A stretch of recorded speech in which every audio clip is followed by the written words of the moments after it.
addition to the new UI, you'll notice a few changes to the timeline. First, you longtime Avid editors will love that the good old extract and lift buttons are back. To extract a clip, use your trusty scissors, and to lift a clip, the famous weightlifter is back to do the job. He looks a little trimmer, if you ask me. Changes have also been made to the timeline that change the way you select segment and trim modes. Instead of choosing modes on the Smart tool, these options have now been moved to selectable buttons on the timeline toolbar. You can select the segment mode by right-clicking the segment mode button.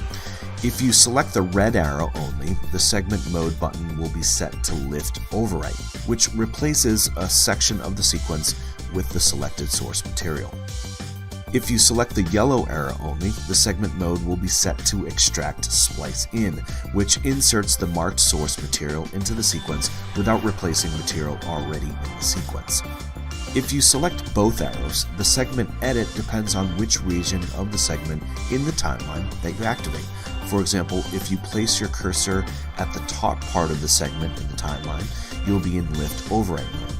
And if you place the cursor at the bottom of the segment in the timeline, you'll be in extract splice in mode. You can select the trim mode by clicking the trim mode button.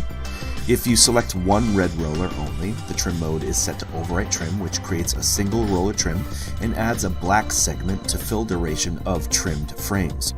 If you select the yellow roller only, the select mode is set to ripple trim, which creates a single roller trim with no sync lock and maintains the duration of all other clips. If you select both rollers, the trim mode depends on the region in the segment of the timeline that you activate. For example, if you place your cursor at the top part of the segment, you'll be in overwrite trim mode, and if you place the cursor on the bottom part of the segment, you'll be in ripple trim mode.